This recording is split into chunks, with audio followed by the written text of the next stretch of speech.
Salut à tous et bienvenue sur Gecko World. Dans cette nouvelle vidéo, on va tout simplement faire le point sur les dernières informations concernant Jujutsu Kaisen et sa deuxième saison. Une saison très attendue, on avait déjà fait le point il y a quelques mois ensemble dans une vidéo où on estimait ensemble la date de sortie de la saison 2. Et bah pour aller dans cette continuité, on va faire le point sur les dernières informations qui ont été dévoilées hier lors d'un panel, lors d'un festival célébrant la 10e année de Toho Animation. Donc quelles sont ces nouvelles informations concernant Jujutsu Kaisen saison 2? Quels seront les arcs adaptés? Est-ce qu'on a eu de nouveaux visuels? Et bah on va regarder ça ensemble aujourd'hui. Mais avant de commencer, si vous découvrez la chaîne avec cette émission, déjà bienvenue à vous et je vous invite à vous abonner à la chaîne. Ici on parle d'actu manga sur YouTube. Si vous aimez ce que je propose et vous aimez ce type de vidéo, je vous invite à lâcher les pouces bleus parce que plus il y aura de pouces bleus, plus la vidéo sera mieux référencée sur YouTube, donc merci à vous. Et si vous voulez me follow sur les réseaux sociaux pour ne rien manquer de l'actualité, je suis dispo sur TikTok, Twitter et Instagram. Les liens bien sûr sont à l'écran et en description. Et sur ce, écoutez, on est parti. Alors comme évoqué rapidement en début de vidéo, oui, Toho Animation a célébré ses 10 ans au Japon et donc à cette occasion, il y a eu beaucoup de panels pour différents animés. Et un des plus attendus était forcément le panel dédié à Jujutsu Kaisen saison 2. Beaucoup de monde s'attendait à voir un nouveau teaser, un nouveau trailer, etc.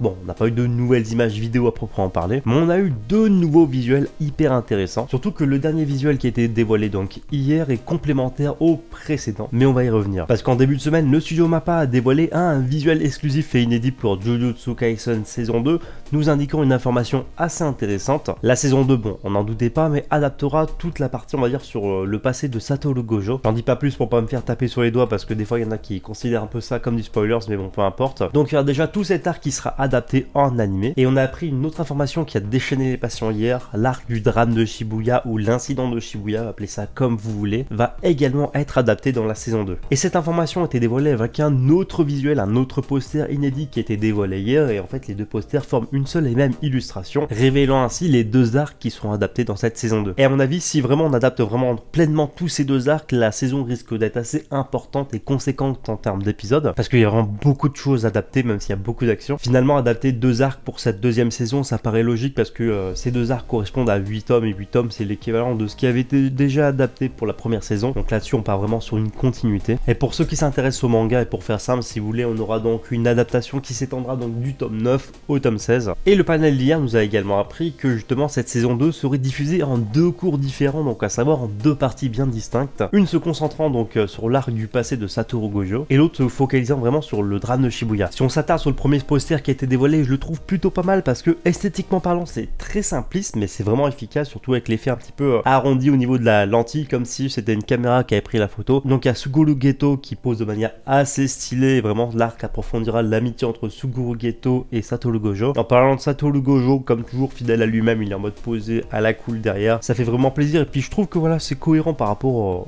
à la façon d'être du personnage. Et esthétiquement parlant, il n'y a rien à dire à Mappa vraiment pour leurs posters, ils sont vraiment trop forts parce que je trouve que esthétiquement parlant avec l'effet de la lumière etc par rapport au métro, donc c'est vraiment très très cool. N'hésitez pas à me donner votre avis là-dessus. Et pour le deuxième poster, voilà c'est un peu pareil, on reprend on va dire la trame graphique du premier, donc esthétiquement parlant ça ressemble au premier, sauf que cette fois on est dans le noir, on voit vraiment que c'est deux parties bien distinctes et opposées. Et maintenant c'est Satoru Gojo qui est mis en avant avec ses élèves bien connus Yuji, Megumi, et quand on assemble les deux posters, donc graphiquement parlant c'est vrai qu'on a vraiment un effet miroir entre les deux arcs, vous comprendrez pourquoi. Rien que ces deux posters font clairement monter la hype. Il a donc été reprécisé que ce sera en 2023 que sortira cette nouvelle saison, et là-dessus ça peut être assez cool parce que comme c'est deux cours différents, donc savoir deux parties bien distinctes, vraiment je pense qu'on peut avoir une diffusion admettons à l'été 2023 et une autre à l'octobre par exemple, ce qui pourrait d'ailleurs être assez cool par rapport à l'arc de l'incident de Shibuya pour ceux qui savent, ou clairement le mois d'octobre, le 31 octobre exactement est vraiment une date clé. Et je pense que en termes de marketing, le studio Mappa est assez intelligent pour mettre ça en place et diffuser on va dire au mois d'octobre, peut-être le 31 octobre qui sait, le lancement de l'arc de l'incident de Shibuya, donc on verra bien. En tout cas très très cool parce que clairement le meilleur de Jujutsu Kaisen reste à venir, ça va encore monter en puissance croyez-moi, et j'ai clairement hâte de voir où ce que tout ça va nous emmener. Donc voilà pour ces nouvelles informations, donc pour l'instant c'est encore assez maigre en termes d'infos confirmées à 100%. Donc pour l'instant on a eu deux posters officiels que je vous ai partagés qui font une seule et même presque. On a eu toujours la reconfirmation que ça sortira en 2023 et donc on a eu la confirmation que tout sera divisé en deux cours en termes de diffusion, en deux parties bien distinctes. Et en plus on a eu des infos sur les deux arcs qui seront adaptés, dont un très attendu. Donc maintenant on croise les doigts pour que Mappa balance un trailer. Enfin bref voilà, c'est tout pour cette vidéo. Comme toujours j'espère qu'elle vous a plu. Si c'est le cas, n'hésitez pas à me dire justement ce que vous en pensez en commentaire, me donner votre avis là-dessus, vos pronostics éventuellement sur la date de diffusion. Ça pourra peut-être être l'objet d'une nouvelle vidéo. Et écoutez, sur ce, je vous dis à bientôt pour une prochaine vidéo.